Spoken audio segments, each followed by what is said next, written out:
After being shut down by the pandemic, the dark ages for the Queen Mary are now thankfully over. Since her staged reopening began early this year, I visited her twice. Admittedly, on my first visit this past August 5th, she looked a little naked without her lifeboats, which were decaying and removed and then scrapped last year, save for 5, including this one displayed alongside, and 2 that are still on board. More on the boats in a bit. Thankfully, once again, the Magnificent Mary is now hosting the quarterly meetings of the Southern California chapter of the Steamship Historical Society of America, generously providing free admission for members, this time in the boardroom, which was formerly the forward portion of the long gallery on the port side of Promenade deck. Quite wonderfully, the boardroom still boasts a pair of paintings depicting British maritime heritage by the legendary Kenneth Shoesmith that date to 1936. The recently refurbished teak decking on her port promenade was looking quite spruce, although there was still much work to be done on her aft open decks. We didn't have much time that day, but did walk along the starboard sun deck, minus the decayed boats, whose removal relieved some stress on her promenade deck structure just below. There's talk of replacing them in the future, but for now funding is being used for more pressing repairs. I returned to the Mary on September 10th, and with more of the ship open and more time to explore, felt much better about her future. And yes, the Russian Scorpion submarine installed in 1998 is an eyesore, but for now let's ignore it, as the millions required to remove it are much more urgently needed for the Mary herself.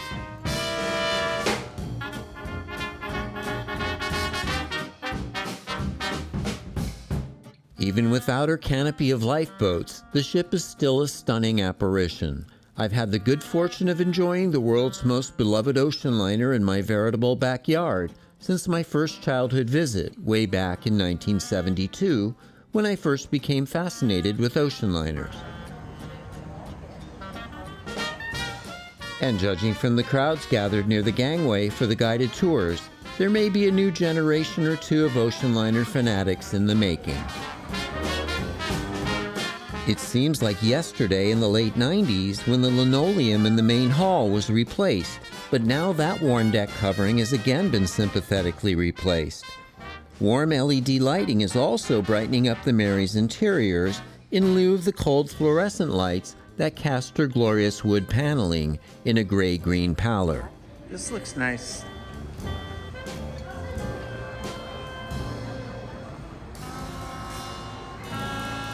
I headed forward in the main hall past the shops on the port side towards the observation bar. In just a month's passing, the ship felt much more welcoming and alive than she had on my prior visit.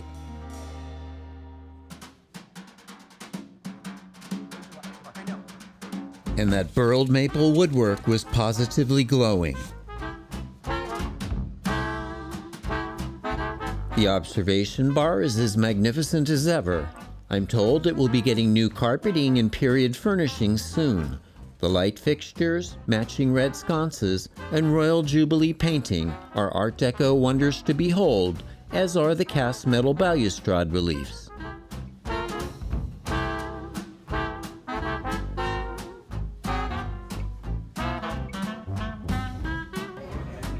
One could easily dedicate a full video to this space alone. From there, I headed aft again on the port side, past the former studio and nursery with its grand piano, and the Queen Mary Voices space with its wonderful video presentations. Back in the main hall, I peeked in at the central shop. And just a few steps away, there's that beautiful panel depicting the many woods on board. Underfoot, that teak promenade felt as good as it looked that day, putting a little bounce back into my once hesitant step as I continued aft. Those gorgeous former first-class spaces, the Queen's Salon and Royal Salon, were locked up, but I hope to capture them again soon.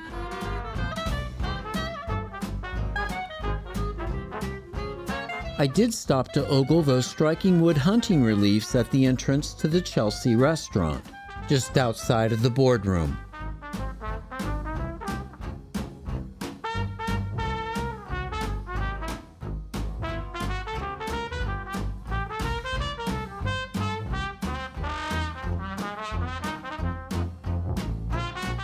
Although it was supposed to be open for lunch, the Chelsea was closed and visitors were being sent over to the Promenade Cafe just forward.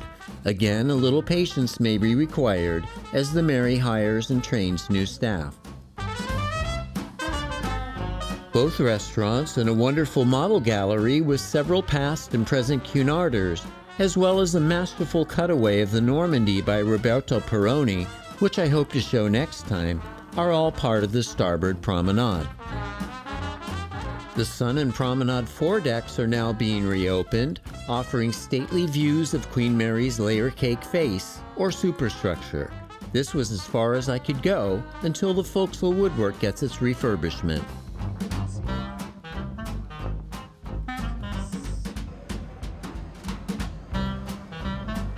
Back inside, I headed aft again, stopping at the shipyard display area carved out of the middle funnel casing on prom deck for a peek at the popular Lego model of the Queen.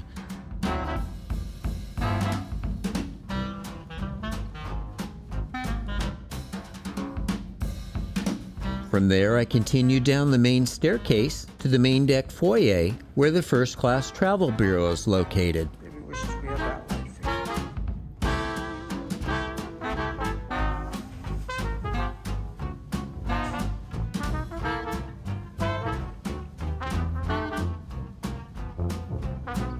The gym is actually tucked away in the former funnel casing on the next stair landing. And on A deck, it was nice to see hotel guests checking in the former first-class purser's lobby. The B deck lobby was once home to the first-class barber shop and beauty salon.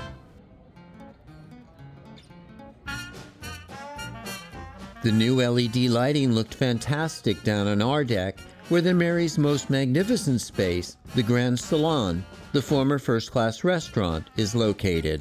Sadly but wisely, the Grand Salon is locked up, so hopefully we can see it and much more next time.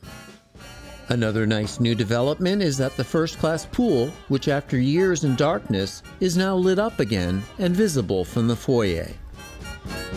We'll exit here at the R-Deck shell doors that are once again a portal for visitors as the Queen Mary begins this latest and thankfully forward-looking phase of her long and storied career. I hope to return soon with much more as the Queen Mary's refurbishment continues. I'll be there in a second.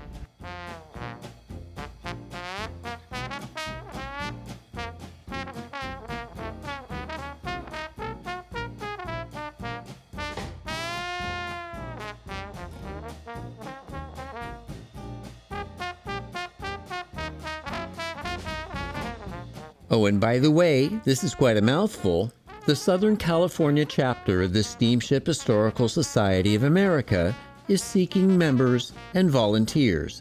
One of the benefits of a membership is being able to attend our quarterly meetings on the Queen Mary. For more information, please go to socalsshsa.org. Thank you.